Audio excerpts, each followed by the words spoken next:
Okay, it's a 70 horse Johnson. Thing's solid.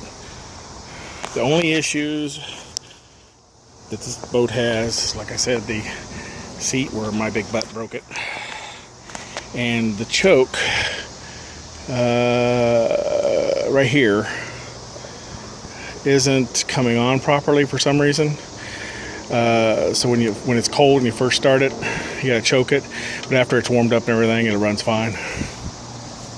And I got it in water, so we can't.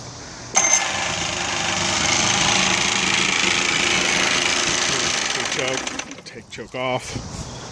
No big deal.